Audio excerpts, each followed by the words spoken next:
পরিমাণ মশা এখানে ওনাকে কামড়াচ্ছে। সম্মানিত ভিউয়ার্স, আপনারা দেখতে পাচ্ছেন একদম সরাসরি যে রাস্তার মাঝখানে যে আইল্যান্ডটা দেওয়া হয় সেই আইল্যান্ডের উপরে উনি শুয়ে আছে। তো আমরা আসলে ওনাকে ডাকছি না, ওনাকে একটা খাবার আমরা দিয়ে দিচ্ছি। আমাদের যিনি সহকর্মী আছেন ওনাকে, জি আপনি এখানে রেখে দেন, উনি কোন বাংলা খেয়ে নেবে। সম্মানিত ভিউয়ার্স, আমরা আজকে সবুজ গ্রাম বাংলা টিভির পক্ষ থেকে এসেছি হচ্ছে রাস্তায় খাবার বিতরণ করার জন্য। আমরা এই মুহূর্তে আছি হচ্ছে নারায়ণগঞ্জ নগর ভবনের সামনে। আমরা আপনাদেরকে এই স্পেসটা দেখাচ্ছি। আমরা এখানেই দেখতে পাচ্ছি যে একজন ভদ্রলোক একদম রাস্তার মাঝখানে যে আইল্যান্ডটি, সেই আইল্যান্ডের সাথে শুয়ে আছে। আপনারা যদি আমরা একটু ক্যামেরা ফোকাস করে দেখি, একদম নগর ভবনের সামনের বরাবর যে জায়গাটি আছে। সম্মানিত ভিউয়ার্স, আসলে মানুষ এভাবেই ঘুমিয়ে থাকে। আপনারা দেখতে পাচ্ছেন যে এখন যে কোনো সময় উনি যদি এখান থেকে পড়ে যায়, ঘুমের ঘরেও যদি উনি একটু মনে হয় যে একটু সোজা হয়, তাহলে কিন্তু এখান থেকে পড়ে গিয়ে মারাত্মক দুর্ঘটনা ঘটতে পারে। এই পরিস্থিতিতেই আসলে মানুষ ঘুমিয়ে থাকে। আমরা যখন রাস্তায় বের হই তখন দেখতে পাই যে এই পরিস্থিতিটা, যে ওনারা কীভাবে দিনকাল কাটাচ্ছে আর আমরা কীভাবে জীবনযাপন করছি। আমরা বালিশে ঘুমিয়েও মজা পাচ্ছি না, কিন্তু তারা রাস্তার হাইওয়ে রাস্তার মাঝখানে যে আইল্যান্ড, সেই আইল্যান্ড একদম হচ্ছে নগর ভবনের সামনের যে জায়গাটা, সেই জায়গাটার ভিতরে মারাত্মক রিক্সে উনি হচ্ছে ঘুমাচ্ছে। আরও একটি ব্যানের ভিতরে একজনকে শুয়ে থাকতে দেখছে। যেহেতু ঘুমাচ্ছে, প্রচুর পরিমাণে ওনাকে মশা কামড়াচ্ছে। যেহেতু ওনাকে ঘুমাচ্ছে, এই জন্য আমরা ঘুমটা ভাঙছি না। ওনার খাবারটা আমরা পাশে রেখে গেলাম। ওনার ঘুম শেষ হলে উনি দেখতে পাবে যে উনি খাবারটা আশা করি খেয়ে নেবে। তো আপনারা একটা জিনিস খেয়াল করে দেখছেন যে প্রচণ্ড মশার ভিতরে, প্রচুর পরিমাণে মশা, উনি শুয়ে আছে। তাহলে দেখতে পাচ্ছেন যে আসলে এখানকার পরিস্থিতি কেমন চলছে। যারা আসলে গরিব তাদের পরিস্থিতিটা কি। আমরা খুব আরামে ঘুমাচ্ছি, আর তাদের পরিস্থিতি দেখেন, রাস্তার পাশে ব্যানের উপরে, রাস্তার উপরে শুয়ে আছে। খুবই প্রবলেম। দেখেন কি পরিমাণ মশা ওনাকে কামড়াচ্ছে। আমরা আরও একজন বাইকে দেখতে পাচ্ছি, যদিও উনি একদম খোলা আকাশের নিচে শুয়ে আছে, তারপরেও ওনার কিছুটা প্রোটেক্ট আছে, যিনি একটা মশারি দিয়ে শুয়েছে। তো আমরা আসলেও যে সত্যি একটা মর্মান্তিক একটা বিষয়। দেখেন ওনার মশারির চারপাশে কেউ হচ্ছে 5টা আঙ্গুলের ভিতরে কয়েকশো মশা হচ্ছে বসে আছে। এই তো উনি যেহেতু ঘুমাচ্ছে, আমরা ঘুমটা ডিস্টার্ব করবো না। ওনার খাবারটা আমরা এই ফাঁকে দিয়ে যাচ্ছি, যেন হচ্ছে যে উনি ঘুম ভাঙার পর খাবারটা খেয়ে নিতে পারে। তো এইভাবেই আসলে হচ্ছে যে একজন মানুষের কষ্ট। আমরা যখন রাস্তায় বের হই তখন আমরা দেখতে পাই যে আসলে ওনারা এই পরিবেশে ঘুমায় এবং এত কষ্ট ওনারা করে থাকেন। পরিমাণ মশা এখানে ওনাকে কামড়াচ্ছে। তো হাতটা আমরা ভিতরে দিয়ে দিলাম যেন ওনাকে আর কামড়াতে না পারে।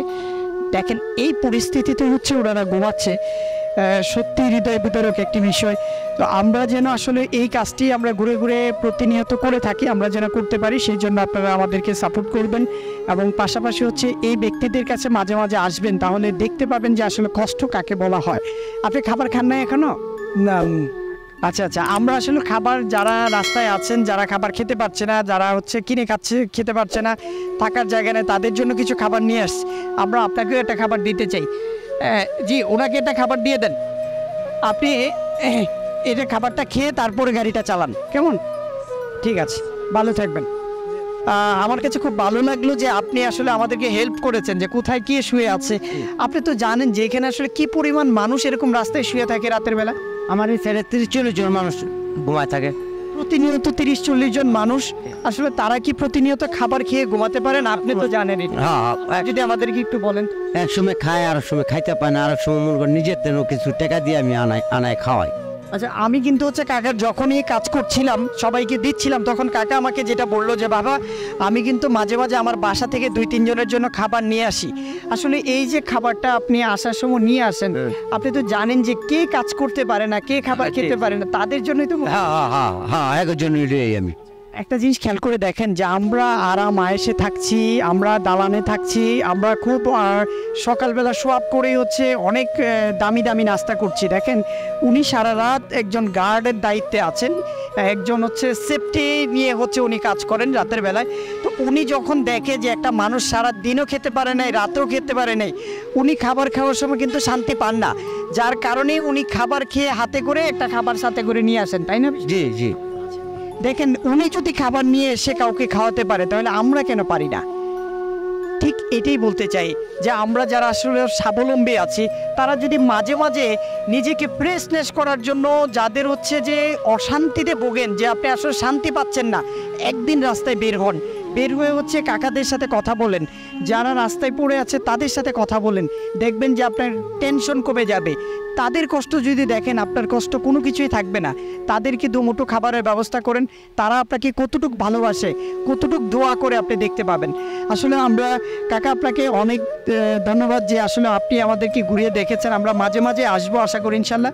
মাঝে মাঝে এসে যারা আছে, আমরা তো প্রতিদিন হয়তো খাবারটা দিতে পারবো না, প্রতিদিন আসতে পারবো না, আমরাও আমাদের কাজে ব্যস্ত থাকি। তারপরে মাঝে মাঝে যখন দেখি যে আর ভালো লাগে না, তখনই নিয়ে বের হয়ে যাই যে সবাইকে দেখে আসি, একটু খাবার খাওয়াই আসি। তাহলে আমাদের জন্য দোয়া করবেন। আলহামদুলিল্লাহ, দোয়া করবো মানি। আমি হচ্ছে কাকা যদিও বাসা থেকে খেয়ে আসছে, তারপর আমাদের পক্ষ থেকে কাকাকে এটা গিফট করে যাচ্ছি। উনি আশা করি এটা খাবে, খেয়ে আমাদের জন্য দোয়া করবে, আমরা যেন সবার জন্য কাজ করতে পারি। আশা করি ইনশাল্লাহ দোয়া করবেন তো। আলহামদুলিল্লাহ, কোন ওকে।